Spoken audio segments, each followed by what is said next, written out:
We have that after announcing in Jan that E3 2022 will be a digital only event, this week the ESA officially cancelled the entire bloody thing. With the event's livelihood already on shaky ground, what does this mean for the future of the Electronic Entertainment Expo? Mikey, what is your pronouncement about E3? Is there going to be an E3 2023? They've already said there will be. Well, yeah, they did because they said that the official ESA statement was that we will devote all our energy and resources to delivering a revitalized physical and digital E3 experience next summer. So, kind of a bit of a promise that they will bring it back. They just won't have it now for 2022, Sweeney? maybe. Yeah, promise from the ESA is probably as good as a bag of salt, to be honest. I Although mean, salt's very useful. yeah, don't insult salt. Yeah, this sucks because I love the E3 period, and I Same. know that we're still going to have the stuff happening and the announcements probably happening because that stuff obviously hasn't worked for ages. But it sucks. It sucks for this stuff because E3 has always been that fun time, especially now that we've been doing the show. I was looking forward to like, oh, we can do the E3 conference tier list again and stuff like that, and we can still obviously cover that stuff, but it sucks. It probably makes business sense. Like, we know that E3 has been on its deathbed for a while, especially with Sony pulling out a few years ago and Yeah. all the issues. It's almost been a very Microsoft heavy event for a few years. But yeah, it's not surprising, but to me, this does suck. Yeah, it's a real fascinating one because for the show, it's actually much better to spread it all out, right? Not that we really care about like having news for the show in a way, but Yeah. I kind of love the intensity of just like, let's bunch all the news into 1 week and it's just like hectic.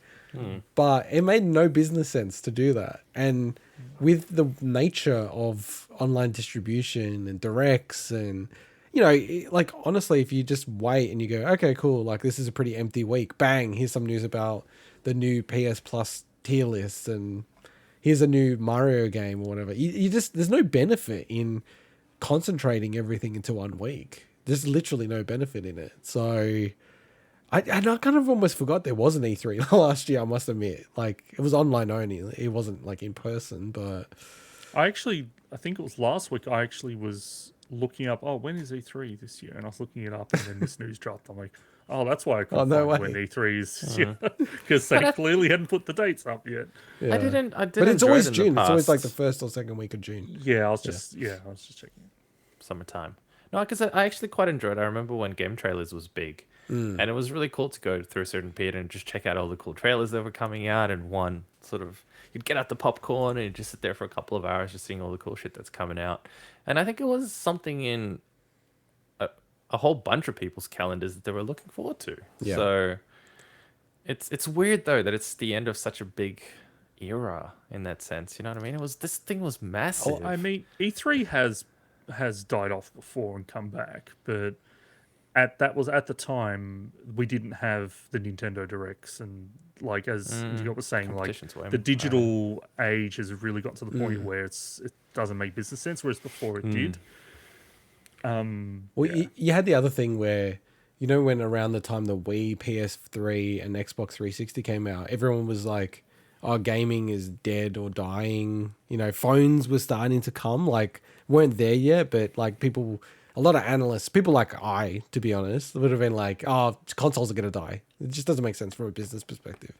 And they had an E3 where it was only like 5,000 people that attended in 2008. Right. And then like you said, Swinny, it kind of had a second wind, but honestly, I think so I'm just checking it now. So 2018 was the last time that Sony was at E3 and then they pulled out the following year.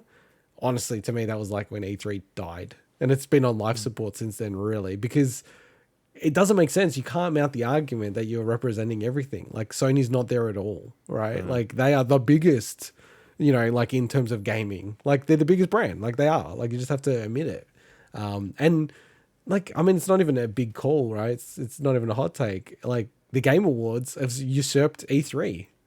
It has, like, and now that they're not going to have E3 this year, like, everyone's going to be even more amped about the Game Awards because you're going to miss that, week. So So I'd actually talking yeah. yeah, talking about the Game Awards, hot on the heels of this announcement, we had our good old friend, Our mate, our mate, Jeff Keighley, Keels, the, as I call him. What took the opportunity to the promote K-Dogs say?